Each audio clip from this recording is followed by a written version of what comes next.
Hey guys, I'm Dorothy. I'm Olus B, and we're the Untitled Chapter.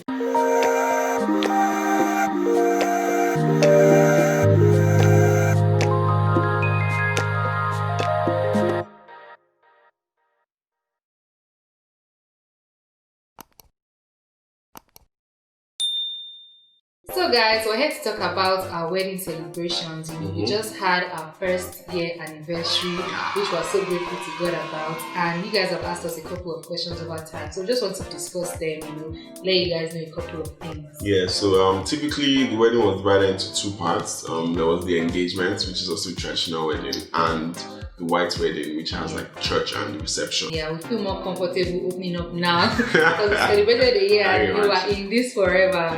All so right. just stay tuned. I'm going to put the questions on screen. Let's go, let's hit it, Dorothy.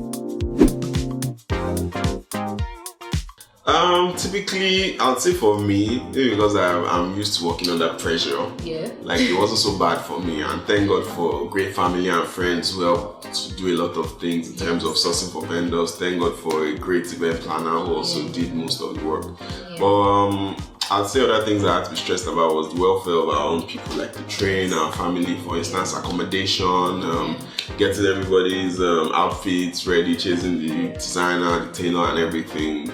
Then planning for the honeymoon, because I made sure that I had to take care of that before the wedding. Yeah. And well, I really can't remember all the rest because I'm sure it was vendors meeting. Yes. And I think that, like you said, working on that, it was really working under pressure. Like he said, you can't do this alone. You have to have your friends, your family to help you with this thing. The support and I think that one thing that also helped us was because, we got engaged in May. And then we're going to get married the next June. So we had a whole year to plan. What you forgot? Okay, when you said engaged, I thought you were talking about the engagement. No, we got engaged in May and then we had a whole year to plan for the wedding. And I didn't see it as a whole year. I saw it as like 5 minutes. So, we started setting up. we got like our spreadsheets together. Yeah, there were a lot of setting spreadsheets up involved. Items and costs and everything. And, luckily for us, like our parents, we've done weddings in our family before. Yeah, so we had templates, we already had a template and then, we took care of so many things. When it was in June, I think I already sorted out my wedding gown like in April or something. Yeah. I think my mom was saying that, I should wait a bit in case more styles come. I'm like, this is the style I want. Thank you, I'm done. Yeah. I've concluded so many things way ahead of time. So I feel like you just need to plan. You just need to plan well if you're going to do your wedding. Don't think that you have so much time because time goes like this. Time is like that. Yeah, and then you need people. Stick with your family and friends. They will always go. Yeah, then the most important apps that are going to work on your phone are your spreadsheet app and your calculator app. So hold those two guys, man. Yes. What I really enjoyed about the wedding, for me, I have to say that how you start up your day, like the way you start your day really sets the tone of how the rest of the day is going to go. And I have to say, like one thing I was so concerned about was arriving to both venues early. So for the traditional wedding and the white wedding, I just had to ensure that all the makeup and hair and gear and whatever it is, like I just had to get there early. So on the wedding day, the white wedding most especially, like I was so glad that I got there early. Like, and then because you have a reputation of being late. I don't have a reputation for being late. No, I have a reputation of being late to events, yes, but not my wedding. Come on. And I already told my chief bridesmaid Toby that, look girl, like once you see that we're already getting late and doing rubbish, just command everyone to get the F out. So it was so convenient for me. So I like the fact that I got there early. So it set the tone for the whole day. I was so comfortable and relaxed. Yeah. And then I also really enjoyed the vows. The vows were really nice. Just felt so pure. I didn't cry. I didn't cry. That was making me laugh. It just felt so pure and heartfelt. And I think also like the after party, on both the trad and the white, of which I think we enjoyed the traditional. Yeah, we definitely, it's not a matter of thing. We definitely enjoyed the traditional wedding more because it was like more intimate. It was more intimate. And we had more fun, we were more natural, we knew everybody there. Yeah, and then we didn't feel so special in quotes. We just felt like we were partying with our friends. Yes, with our friends and our family. Like it was crazy. It was crazy. What about you? Yeah, so for me, I would say first of all, what I like was that everything went like according to plan. So there was no like major. Apart from time, our tire actually went flat. Like when we were going to reception, but like we fixed it like in a minute, man. Then I enjoyed the dances, like when we're dancing, you know, groomsmen and the bridesmaids, then us too, because I can't dance, like I can't dance to save my life, man. So come on, you're not so bad. As bad, like I can't relate to myself. So it was like one of those moments where you know everybody's looking at you and you have to, like you can't escape the moment. Normally I'd have wriggled my way out of dancing, do you get? But there was no way, it was my wedding, so I had to dance, and it wasn't so bad. Like, it wasn't so bad. Even though sometimes when I see the videos and I cringe and all of that. Yeah, our first dance too was lovely. Even though the DJ played the wrong song, he played the song I gave you. But let's talk about that one. Yeah, it's true. Then what else? The after party too was lit. Yeah, it was really nice. It was really nice. I think that we had fun. I don't know, maybe because of who we are. Generally, you get like, it would have been odd if we're going to do like a low-key wedding, because we love partying, we love having fun. So I think I'm just glad how the day went. Then the night was hot. Yeah, the night, it was crazy. It was crazy. Night, it was crazy. Okay, so I'll say I enjoyed everything about the traditional wedding, but like the white wedding had some parts that I didn't like. First of all, so like my whole crew, the groomsmen and the bridesmaids, they were like trying to cater to everybody, so they were all over the place. So we didn't have that same turn-up experience. Everybody was just missing and we couldn't have fun together. Then secondly, all of you that were shouting, we'll be here till 5 a.m. Let's do a Quillox party, we die here. 1 o'clock, 1:30, you will start leaving. Come on. Yeah, so just those two things for me. What about you? Okay, I think for me, those two things. Yeah. You know, my dad almost shut down okay. That one was bad for me. It was bad, but I was just like, like this man, please no, like we don't need this right now. You know, they weren't supposed to turn off the lights at that point, but then they eventually turned it off, and then everybody was angry because people are still around. Like by people, I mean like the older generation, they were still whining and dining. So my dad was angry, like, I don't want to start all this your rubbish turn up, and when people are still here, so it was like, I'll shut this party down if you don't turn it. Made the event more memorable. Of course, like that was the cruise. And like we said before, you know, the DJ almost ruined our first dance. Because I told him a couple of days before the song. I'd say he ruined it, but we're not just. Exactly, like I'm not going to dwell on it. Do you get?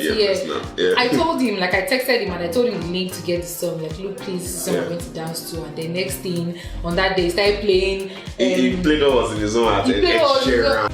If there's any artist I don't like, that guy makes me want to puke. I don't like Ed Sheeran. I'm telling you, like for some reason I just don't vibe. I'm like, why are you playing this watered down track for me on my wedding? They washed ashore and washed back into I was just like, yo, like I don't need this right now. So I was really upset, but at the same time, too, I didn't allow it to get to me. We just had to. So we just had to. Such is life. But I guess that overall, maybe because we already, like before we planned the wedding, so while we're planning the wedding, we already set out that we will not let anything that happens on that day get to us. Yeah. Because, you know, like we said, we've experienced weddings in our families, and like it or not, comes with the day cannot be 100% perfect. Yeah. So I already said that, look, this day is not going to be perfect. We're just going to try as much as we can. It's not like a confessed perfection. Nothing like that. Like you said, we had a flat tire on our way to the reception venue, but I don't know, that didn't cost us anything. So like, it's those little things I'm like, I'm not going to start panicking because I'm going to get to that venue, whether there's flat tire, if they have to bring another car, I will enter. Do you get? So I'm just thankful to I just remember that I had a tear on my very, very expensive pants. Pants that cost me a fortune with my fine suits. Unbelievable. So there was a rip, and I had one of my friends who sews, like he was the one that did the groomsmen stuff. So he had to quickly go to Lagos Island and get needle and thread. Then he fixed it once we got to like the dressing room in the reception. So it's like the rip actually came with it. So I saw it after I'd worn it and I was like, man, I just went to church. It is well. That, you know, for all the girls that are looking at me head to toe, I'm sure they might have cut it, but that's all. If it is.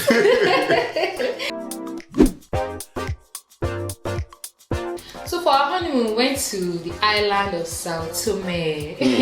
Sao Tome and Principe, but we didn't get to Principe. Sao Tome is in Africa. And it's a very lovely place. We also shot a video on our honeymoon to take you guys, on the tour with us. So we're going to link it. But yeah, how was it? It was magical for me, because I actually haven't been to an island before in my life, except What about Lagos Island? Okay, I've been to Lagos Island, Victoria Island, and Banana Island, okay, but none of them have the tropical fields you get. So this was like a bare island, bare lands, forests. I mean, take it away. Virgin, we stayed like in a tree house, which was right at the foot of the ocean. So I was sleeping to the sounds of the ocean waves. The waves ocean were breeze, our the ears. smell of the ocean. My view was boats and other islands and rocks, and it was beautiful. And I think that for me, first of all, one of cons of that trip was the language barrier. I think there were only 2 cons. Oh, that was the only con. No, the food was a con. Until we found that last minute pestana. Island life. I don't think they eat the kind of stuff they don't have our spices. They don't have they have half-cooked food. Sorry to say, But then we now found this hotel that we had this expensive buffet, but it was worth it. We had giant crabs that were the size of my hand. Yeah, as in we had fish, beef, different types of protein, well seasoned. Oh gosh. But the language barrier. Thank God for Google Translate, guys. If you're ever going to head to an island like that, just download Google Translate and you can get the offline. Translation. Yeah, offline. But I think that overall, it's a beautiful place. Yeah, very, very serene. If you guys check out the video, you'll see what I'm talking about. It's a very and people are so nice. They're chill, unbothered.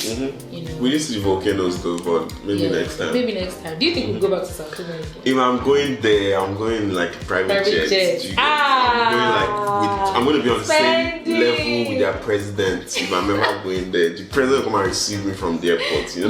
Amen. Let's shake on that. Regarding the 1 year that we spent together, I just think that my perspective, I feel like people will put a lot of fear in you. Before you get married, they'll tell you so many things that when you guys get married, when you sleep and wake up, your partner is going to change, things are going to be different.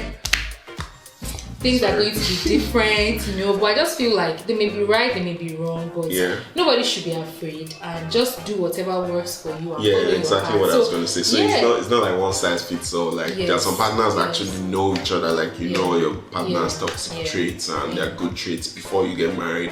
There's some people that don't discover everything until after you. So it's relative. It's not a one size fits all. So I think for us, it's just been fun, and again with COVID, we had an extended honeymoon. Yeah, exactly. We spent so much time with each other, and to be honest, we have our flaws, but these are flaws that we knew before. We don't let them we always acknowledge them, and then we now keep trying to talk through them on and work ourselves. Them, that's what's important. Two people willing to work.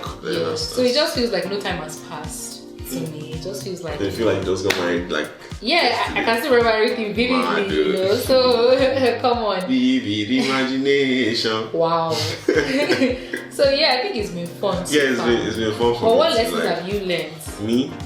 Marry your friend, marry your best friend. That's the only lesson. Because I can't imagine being locked up in the house with somebody that is not my guy. Do you get it? I'll just be please. I think that's so I think marriage is a decision that you have to be very sure about before you go into don't marry for any other reason than you can't stand this person. Even when the person is annoying you can't stand them. Even if you just go away from them for 5 minutes, you still come back. So. And I really wish that people will not put any pressure on themselves. On people, on themselves or other people. On themselves and on other people. There should be no pressure attached to this thing. Because if there's pressure, were you under any pressure? I was not under any pressure. I was not under any pressure. You. Why would you pressure me? Now think I was like marry me. But you're lucky. But maybe I did exception. I did planting an idea. But nobody coerced me into this, and I'm just grateful to God. Amen. Hallelujah. Yes to more yes. Yes. Thanks for watching, guys. We hope you took out lessons from this video. We hope it was valuable content. Yes, and please make sure you share your experiences. Yes, please. And if you want to ask a couple of more questions, we're always here to answer you and discuss in the comment section. One message away. Yes. And then please, don't forget to like this video, share this video, comment, and most importantly, subscribe. So we'll see you guys in our next video. Also, we need your input, we need your ideas, whatever you feel like you want to see us shooting. We're here for you. Tell us, use us. Yes. Want to be used. Bye guys.